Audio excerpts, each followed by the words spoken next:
Welcome to the National Widowers Organization monthly Zoom meeting, where we seek to provide grief support for those who have lost a spouse, partner, or any significant loved one.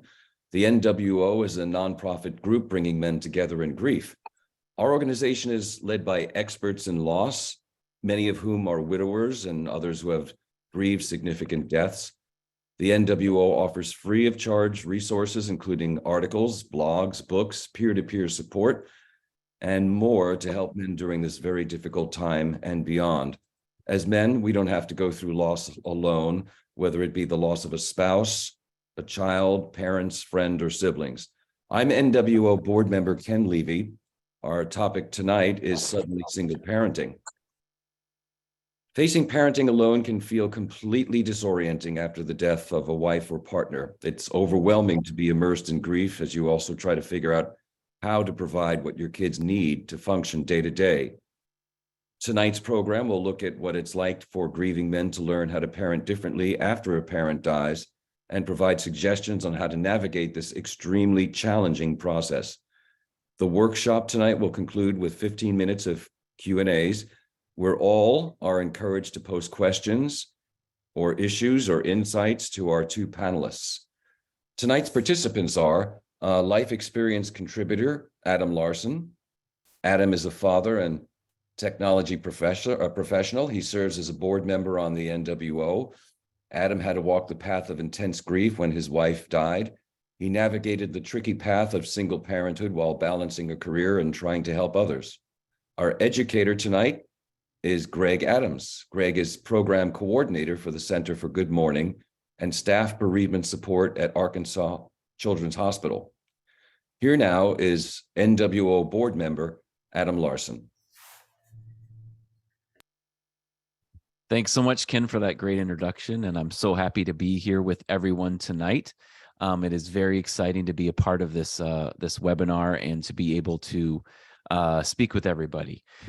So my experience may be different from your experience, but I'm just going to try to, in best way I can, share my experience. So it was about 5.5 years ago now. I had been happily married for about 12 years. I was the dad of 4 kids, and suddenly, without warning, I became a single dad. Now, I wasn't one of those dads who was completely unaware of what was happening with the kids. I know my way around the kitchen. I was very much involved with them. But at the time my wife passed, my kids were we were actually in the middle of homeschooling them, and I worked from home most of the time. So that helped me be a part of things, and we were a very tight-knit family. But all that changed on a cold night in January. Suddenly I had to handle so many different things. What about their schooling? What about meal planning, clothes? Eventually thinking about what am I going to do, putting them in school sometime. And suddenly I had all these different things to talk about or to think about. And I was so overwhelming. I didn't really know what to do. And then the next few weeks, it was just kind of a haze. I didn't really know. Thankfully, they were being homeschooled, so we can kind of take little breaks here and there and catch up as you go along. So that was very nice. And, you kind of went light and you kind of tried to figure out what the steps were going to be. And so as I kind of figured those things out, the first thing I did was I worked with the 2 grandmothers, my mom and my late wife's mom, and they were willing to help with the kids and finish out the school year. So thankfully, my wife and I had lesson planned the whole year out, and all somebody had to do was just pick up the lesson plans and just move forward. And so that was great, but it was also a huge adjustment because all of a sudden I had this person living in my house who is a mom, who is helping me with my kids, but it's not my wife. And I had to adjust and I had to learn. I had to adjust to their patterns and how they work. And it made it odd because I felt like I suddenly had no space. It felt like everybody was taking up all this space and I didn't really know what to do. Kids were in my room every night for one reason or another. And, that happens because, kids are going through this tough situation and we all are. But if you suddenly feel like you have no space and then you have a mom, grandma in the house, and it felt suffocating. And from there, you had to work on things like meal plans and, you had to feed everyone. But each mom is different. One of the moms could make a meal out of whatever she found in the cabinet. The other mom needed to make sure she had a recipe and had all the ingredients in place and had everything there. And that was tough because depending which mom was at the house, you had to adjust that week for, or that month for for whoever was there. And so that was difficult, and I also, am failing to mention that both those moms lived at least 5 hours away from where I was living at the time.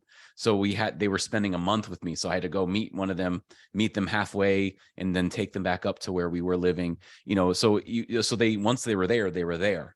And so it was definitely a huge adjustment, and it became more and more difficult to maintain as you went along. And then as the months passed, I soon realized I didn't really want to stay in that house any longer.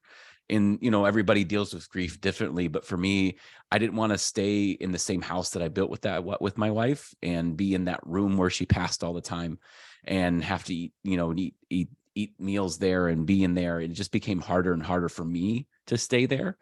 And so I had to figure out where I was going to go. And so I ended up trying to sell my house. And so, because I was like, I can't stay here any longer. And that was that's probably a whole story for another day, and then things like, as your kids are growing up, my oldest child gets their first period, and I'm like, I am a male person. I don't know what this is like, what you're going through. It was great to have, a grandmother nearby to say, hey, I'm here for you in this moment. But that was really difficult, because it, to my daughter's credit, she was like, I know what's happening. My mom prepared me. I'm good.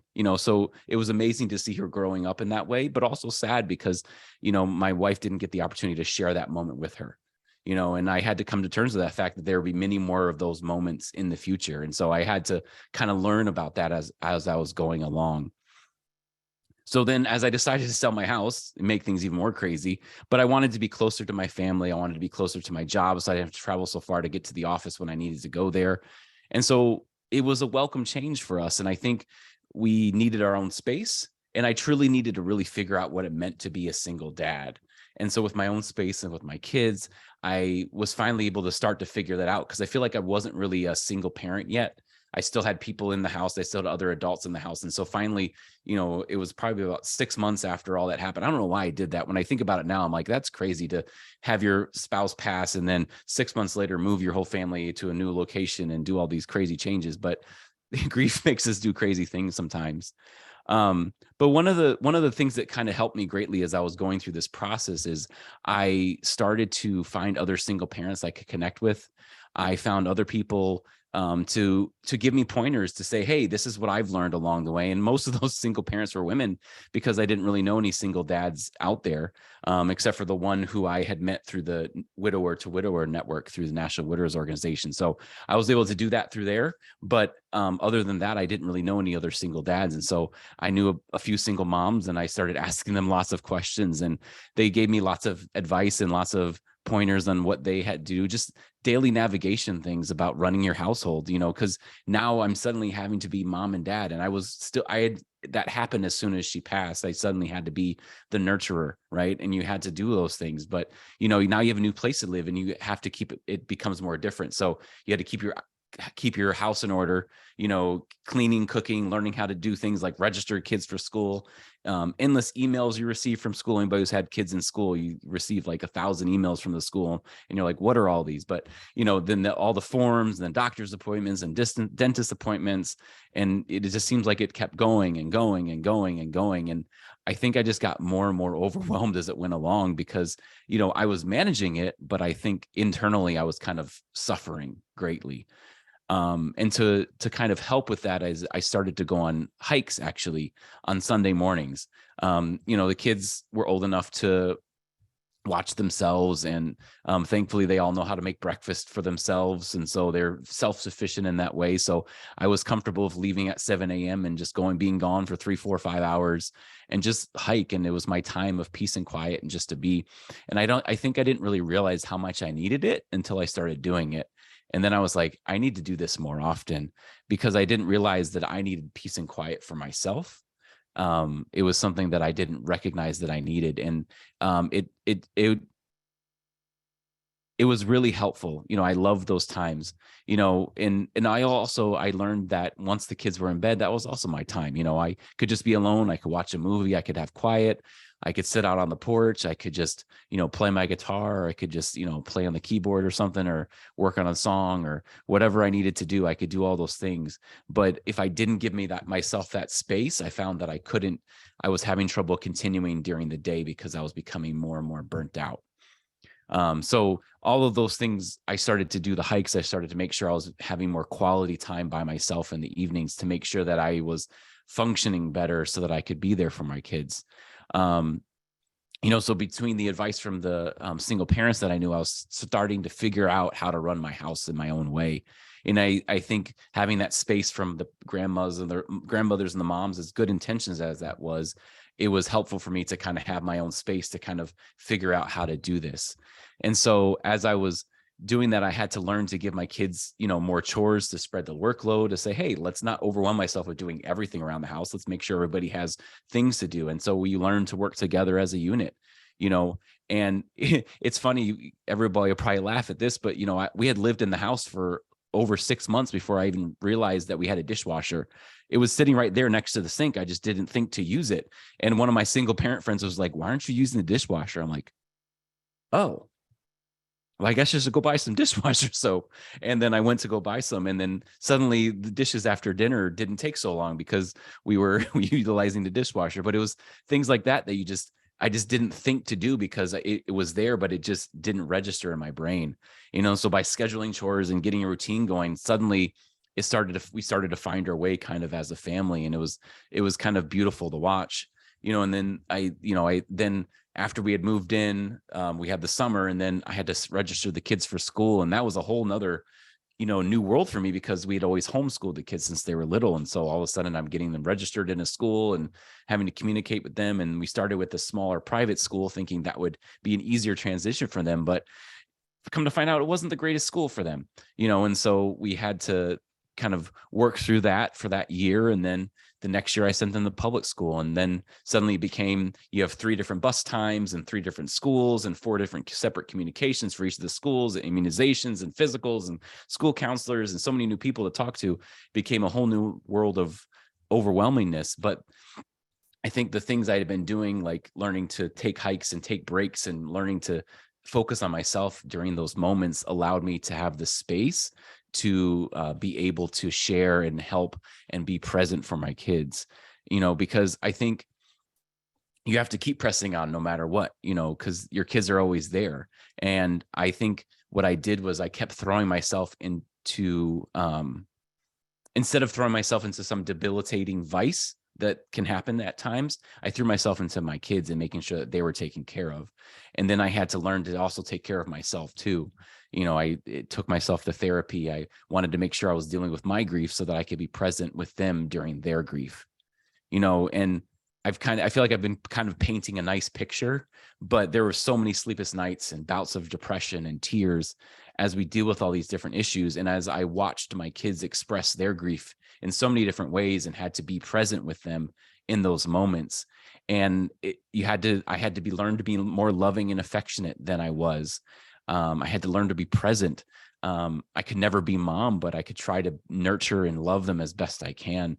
And, and as we grew closer, I feel like I've been trying to have a good relationship, continue to have a good relationship with them. I've now have 3 teenagers in the house, and that's a very interesting dynamic. But, and I am thankful because in the end, as I learned about myself and kept focusing on myself and helping and being there for the kids, I finally found a place where I was able to date again and, ended up getting married last year. And so, so it is really cool to be able to find love again in the midst of that crazy time of being that single parent and suddenly having it in those crazy moments. And so, never a dull moment in my house. And that's kind of what I wanted to share. Back to you, Ken.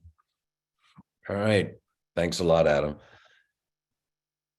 I'd now like to turn over the discussion to tonight's educator, Greg Adams. Greg is a program coordinator for the Center for Good Mourning and staff bereavement support at Arkansas Children's Hospital. Greg has worked at ACH in a variety of roles and areas, including pediatric oncology and palliative care since 1991. He's an adjunct professor with the University of Arkansas Little Rock and has been an active volunteer with community and professional organizations. He's also author of Adam Gets Back in the Game, which is sort of appropriate for tonight's panel, a children's storybook about coping with grief and loss. He is married with 2 young children. Greg? Thank you, Ken, and thank you, Adam, for sharing your story and sharing so beautifully. And I ought to add that those young children we have now are young adult children, and so we had the whole scope of them growing up and being out on their own. I really appreciate the opportunity to be here and be part of this program, and what a great service it is to people who are in need of support. Often we as dads, and men in particular, aren't as great as sometimes other folks are at making connections and reaching out and asking for help, making the kind of support that really is meaningful. I am going to share some slides here, and to help support what I want to talk with you about. Are those coming through okay, Ken? Yep. Okay, great. Then let me do this. And it's thinking about it.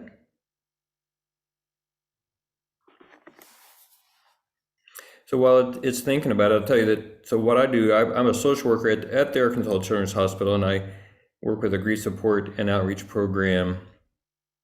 And we do grief support groups for families. And one of the things that we've seen over the years is so many of the families who come to us, it's because a parent has died. And so we have this surviving parent who come and to try to help. And I'm not sure why this has never happened to me before, but the slides are not coming up for you all, are they? No, we're still getting it's still thinking about it. Yeah. So maybe do a retry or.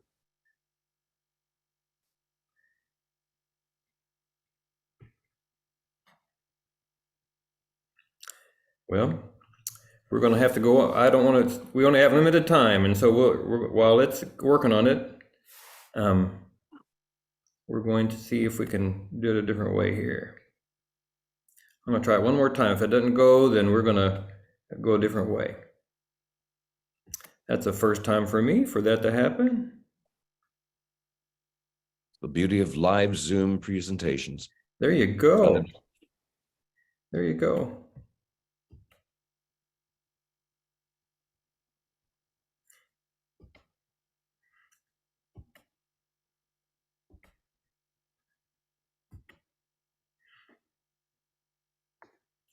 Now we're going to try it one more time. Oh, that's so much better. Okay, that be good, Ken? Yeah, we're excellent. Okay, now we're cooking with gas, as we would say sometimes here in Arkansas. Do you say that in New York too? We do indeed. You're cooking with gas, although today that's a little bit dicier to say. So we're not going to say that as much. I do want to say that as we talk for just a little while, and as I share some ideas, that I'm going to share some things that have made sense to me and made sense to some of the people that I've worked with. But if they don't make sense to you, then please feel free to just let those go. You're the expert of your life and your situation, and you know what is best. And but if you hear some things that are different and you're not so sure, then let them stew for a little bit and see if they might be useful to you as you go. So the first thing just to say is some compassion your way, because you're in a very tough spot. You are in a place where you have lost somebody dear to you and dear to your children, and what most of us would want most to do is to make our kids' pain go away and to make our own pain go away. But we understand that that's not possible, but boy, we sure would still like to do that. And there's nothing probably more difficult than watching somebody that we love dearly suffer. And when we see our kids have to deal with the suffering of grief, it's really difficult to do. And then in the midst of that, you're having to do this parenting thing in a different way than you did it before. So you're having to be a parent where you've already been a parent, but now you're having to be a parent while you're grieving yourself. And you're parenting grieving kids who have different kind of needs than they did before all this happened. And then trying to figure out about how the family's going to work now, because it's not going to be able to work exactly as it did before. So in some ways, if you think about getting up every morning and having to run a race, now you're having to get up in the morning and having to run a race on crutches because your leg is broken. And not only your leg is broken, but your kids' legs are broken. And so everybody's on crutches. Everybody's trying to make it a different way. And it's just going to be harder. It's still possible, but it's not going to be able to be done the same way. So all support to you as you try to figure this out. And one of the ideas in the grief world, there are some ideas from some researchers from Europe where they talk about a grief experience as being a dual process experience. There's really two things that people do. One is they give attention and support to the grief, to the loss, to the pain, and that's important. But that's not all that we do when we've had a huge loss in our lives, is we have to figure out how we're going to live now. And so we have to give attention to that too. They call it loss and restoration orientations. But so both of those things need attention. And trying to balance them out, what it looks like for you and what it looks like for your family is part of the challenge. And we talk about this even with our adult grief support groups, about one of the ways to look at it is how are we doing on both of these areas? How are we doing giving attention to the loss part, and how are we doing giving attention to trying to figure out how to live now in this new reality? And so a couple thoughts as you think about the living now in a new reality. One is that you may want to keep as many things the same as you can for your sake and for your kids' sake too. That people, kids especially, but as adults too, we typically do better when life is predictable. And already you've had a very unpredictable thing happen because nobody gets married or gets partnered up and has children and then thinks that they're going to have to do it all by themselves. And so you've already had a huge unpredictable thing happen. And so it helps to have some predictability and to be able to know what to expect. And so feeling free to keep as many things and not having to start from scratch with everything, but hang on to those things that are important. However, because you're going through this, it does give you a chance to assess and to say, what are the things that are really important? Because it may not be possible to keep everything going that you did before because your life is different. And it may be a time to think about which are the things you really want to keep and which things you may let go. And there may be some things, depending on the situation about when your spouse or partner died, where already you've had to make some changes because perhaps there was an illness or something along that sort, and you've had to change how you did your family. There's a family I knew, and one of the things they loved to do was make popcorn and watch movies together. And when the parent who eventually died was dealing with a very serious illness, that parent just couldn't deal with the smell of popcorn. It made them nauseous. And so they had to stop that. And so after that parent died, one of the things that the surviving parent and the kids did was they started doing popcorn again. And they started, they reclaimed something that was important to them, but they had to give up for a while. And that seemed to make a lot of sense because it gave them some assurance that they were still going to be family again and they could still do some things. And so part of what we can try to communicate to our kids is that some things will be different, but some things will not. And that we will try to be thoughtful about which those things are. Some things we can't keep from changing, but some things we will try to hold on to. Mr. Rogers was a wise man in many ways, and he wrote a book that we used to use in the pediatric cancer world that had this title, Some Things Change, Some Things Stay the Same, to try to help kids understand that while some things are different, some things are not. And I think that's one of the messages we can try to give to kids. And one of the ideas that has helped a lot of people I know in grief is to thinking about, and all the messiness about grief, is what's left is sometimes thinking about grief in terms of, these are the three questions we're having to wrestle with. What is lost? And what is left? and in what is possible. And these aren't one-time questions. These are questions that change over time. And these are questions for your kids too, because they're going to wonder these. They may not have the words for it, but you can imagine that a 5-year-old child is going to think about these issues, about what they've lost, what's different and what's not differently than when they're 12 or when they're 17. And that's just normal that as they go through their development, that these will be different as we wrestle with these kind of questions. So as we think about supporting our kids in the midst of all this, these would be some ideas that I would suggest we might want to think about trying to communicate to our children while, and not just in our words, but in what we do too, because we know that the most powerful messages we give are the messages that line up when the words and our actions line up together. One is to let them know that, this is hard. This is going to be hard for all of us. We can do it, but it's hard. And all of us are hurting, and it's going to be harder sometimes for us to get along. And we're just going to know that and own it right off the bat. And we didn't do all this before alone because we're a family, and we're not going to do it alone now. We're going to figure out the way to do it together, and because we are still a family. And we're going to still do family kind of things. Some of them will be the same that we used to do and we really like. Some of them we're going to have to do differently because it's not going to be the same. And then some of them may be brand new. And as we do that, we're going to try to really practice to be patient with one another and with ourselves. Because again, this is hard. And we're having to do something brand new that really none of us wanted to do. But we can find a way to do it. And while we do it, we're not going to forget. We're not going to forget that person who died, your parent and my partner and spouse.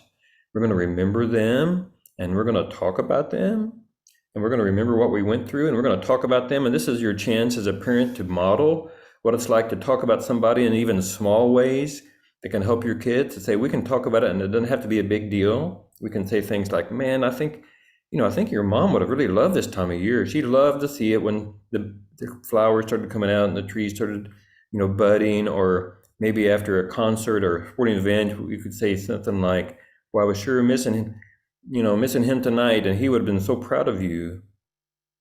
Or maybe we say something like, I wonder what she would have said at this point. I wonder what her idea would have been if we would have been in this spot.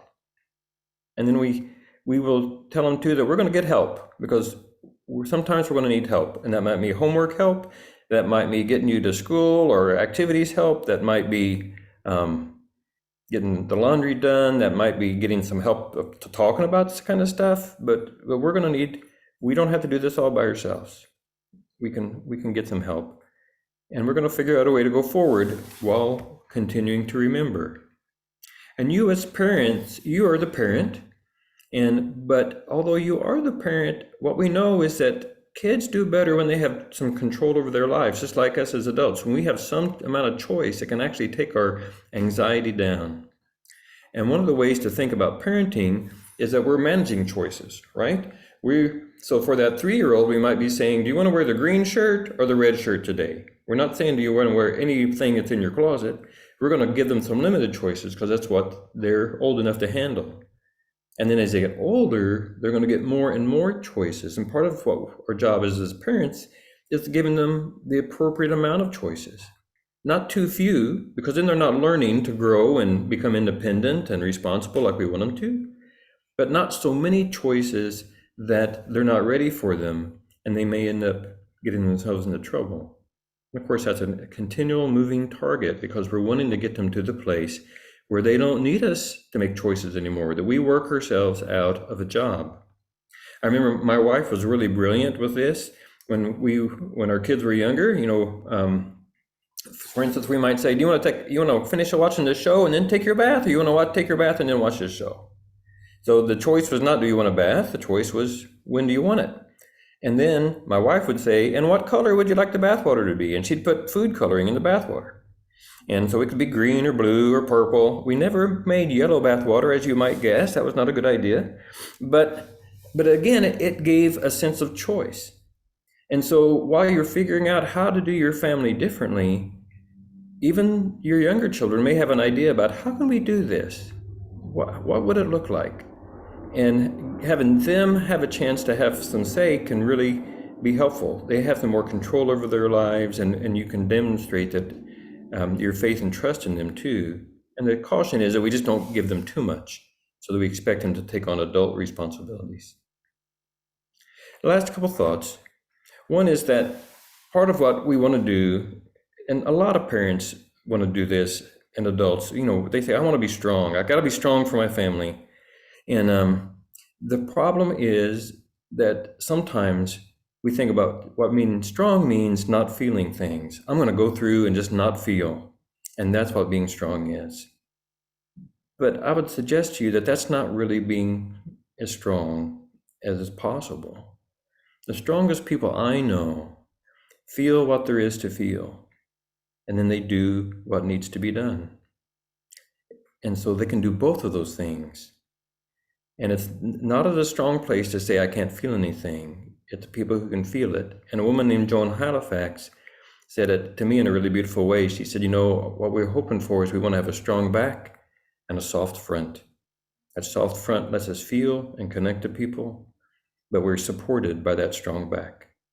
And we can do both of those. We can feel what there is to feel and do what needs to be done. And that's a great role model that we can give for our kids as we go through. So as we try to find this balance, we know that sometimes we've got to go to the hard places, right? And we have to think about and acknowledge what happened and talk about the hard feelings, but we don't want to stay there. We also want to go on without forgetting. And so in the grief world, we might say that sometimes it's important and we need to visit that cemetery, but the cemetery is no place to live. It's a place we need to visit sometimes, but we don't want to stay there. So that's what I wanted to share. I think that's about my time, and I'm going to turn it back to you, Ken, and to coordinate us from here. That was wonderful. Thank you so much, Greg. Amazing insights. I would like to throw this open now for questions to anyone out there who has questions either for Adam or for Greg tonight. I have a question here, Greg. What are some suggestions for managing childcare now without the help of my partner?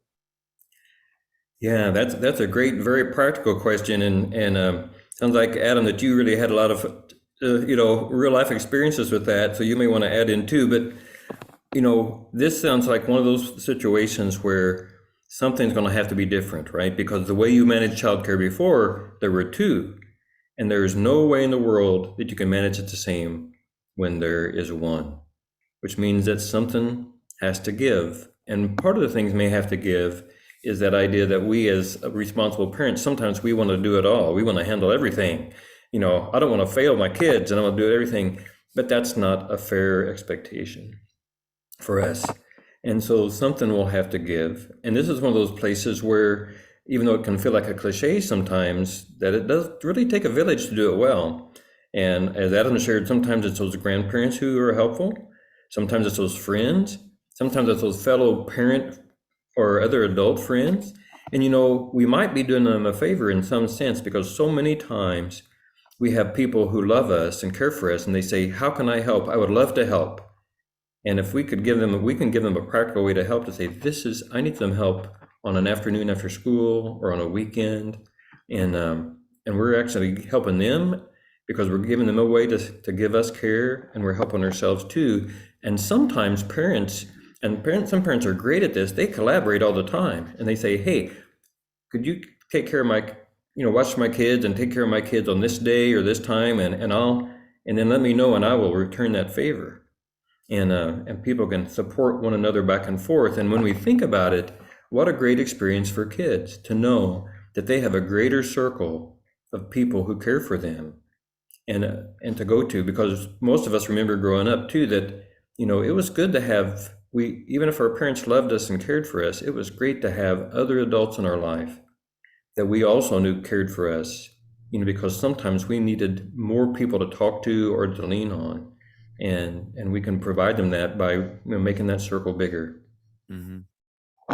And just to add a couple things to that, when when I lost my wife, I was living in a very rural location and there weren't many people around. And when I moved, I ended up moving into a condo, but there, I made sure that there were lots of kids, and I found out who all my neighbors would be. And I found out that, oh, my kids will have other kids around and other adults around. And, it was really cool that when we moved there to see them, have a community of people that were nearby that they could play at the playground with, or walk down to so-and-so's house and, have those moments, to have that community of people that you didn't realize you could have. So it was very helpful, surprisingly, because I didn't realize that that's what I was doing.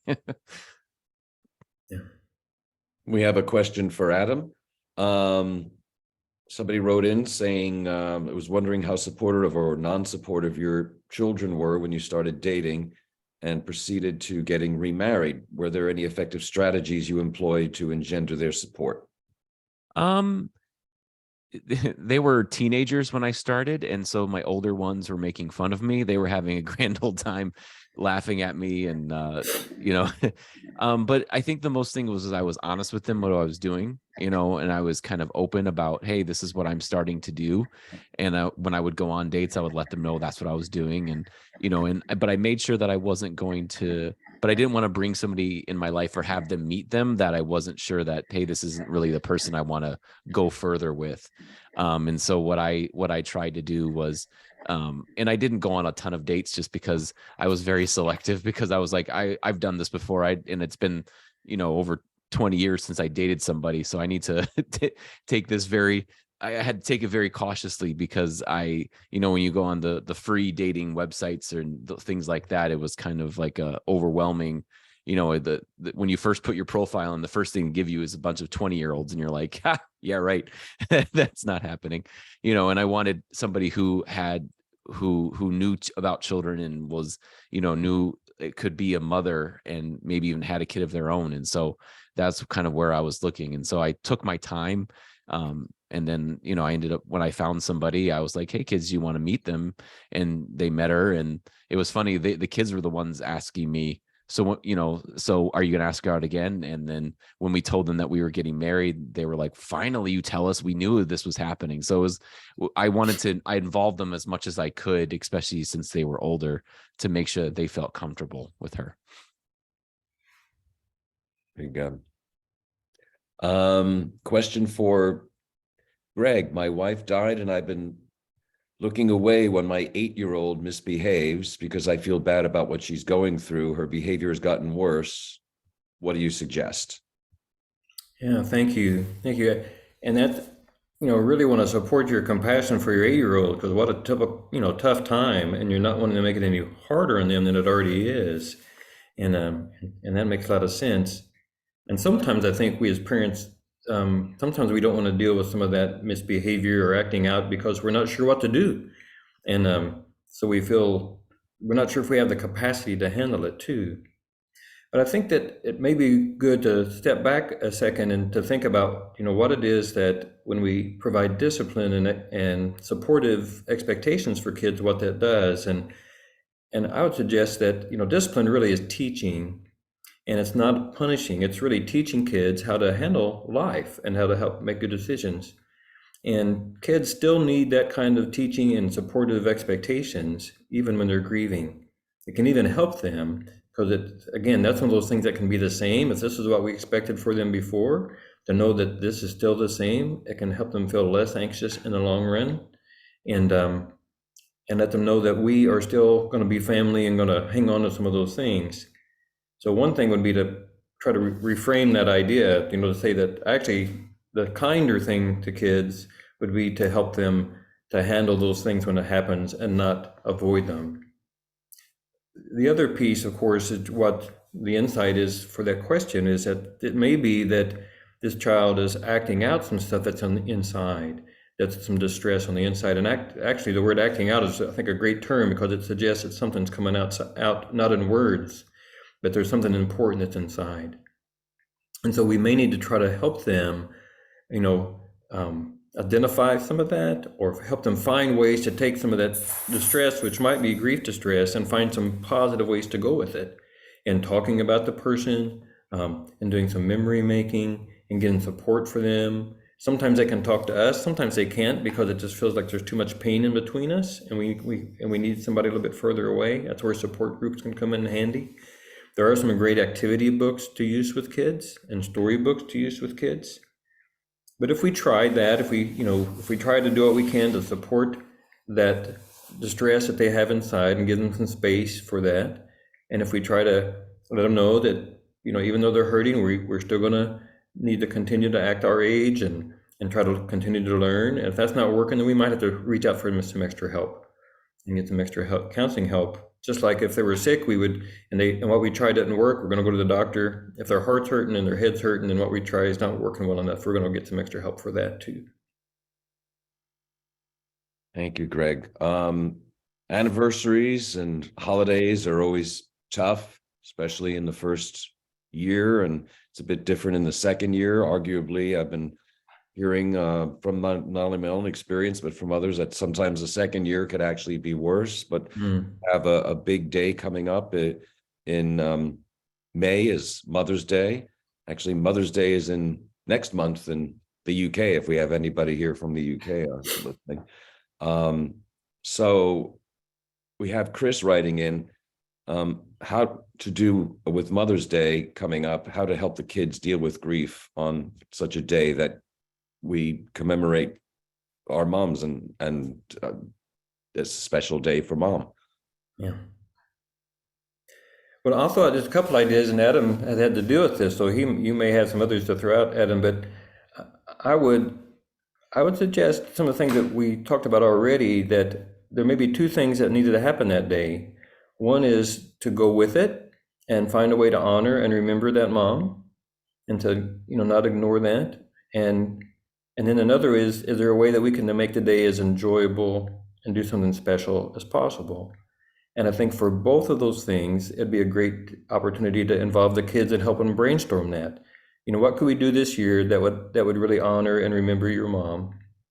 And what could we also do that would kind of make it that would be fun and enjoyable thing to do together, which might be something connected to mom, but might be something totally different. But I think both of those things would be worth talking about. Yeah, when the first year, the first Mother's Day, we ended up, I had the kids they all made some sort of an art project and decorated something, and then we ended up just putting those at her, putting those and decorating the gravestone and everything, and that was a really cool. And then years after that, we started to just really celebrate all the moms we knew, so grandmas, we would take one grandma out for breakfast and then go to the other grandma's house. And so we would try to celebrate mothers, and also in finding other ways to honor their mom. And we found different ways over the years, whether it's bringing flowers or, talking about her, or having her favorite meal. But then we also would do that while celebrating the moms that we knew too, to kind of balance that out as well. That sounds like a great way to have gone forward with that. We have another question here. After several weeks, my 7-year-old is reluctant to go back to school. How long do you suggest I keep her out of class or her normal routine? Yeah, that feels like a tough spot. If 7 weeks sounds like a long time to be out of school and out of that routine. And for me, I would, if it's that long, I would probably seriously consider getting some outside assistance to try to sort out what that is. I think that most kids, even sometimes want to be back in a routine and see their friends. And so if that's not happening, I'd want to explore that more deeply. Another question we have, how do I help mitigate the fear of me passing to my 12-year-old? Yeah, I think that makes what make good sense, and what a tough spot for the child. You've just seen kind of lightning strike once, and why can't it strike again? And so I really like what Adam said when he talked about the dating part, about being honest. I think we can be honest to say, there's no way, this is what we can do. I'm gonna do all these things that to take care of myself and be as responsible as I can. And this is what it is. This is what it looks like. And then when you get worried about it, let's talk about what we can do to help you feel less worried. what helps you feel less worried, when you get worried about that. And you may be able to work out a plan to where they get to feeling worried, things that helps to relax them or calm them or reassure them. So we take those things seriously, and then we also let them know that we are also taking it seriously too, because we plan to be there to take care of them. And so we're going to do everything humanly possible to be there. Right. I see our time is just about up here. I'd like to thank our guests, Adam Larson and Greg Adams. Most of all, I'd like to thank everybody out there for joining us tonight. Know you're not alone. And if you want more information on any of tonight's points, please email us or check out our website, nationalwidowers.org. You'll also find many resources. We invite you to join us on the fourth Wednesday of every month for our NWO Zoom workshops at 8:30 p.m. Eastern Standard Time. Next month, the focus of our March workshop will be self-care. If you have any suggestions for future workshops, we'd love to hear from you. If you have any questions, suggestions, definitely drop us a line at nationalwidowers.org or email us at info@nationalwidowers.org. I'm Ken Levy. Please take good care of yourself, and I wish you peace and strength. Good night.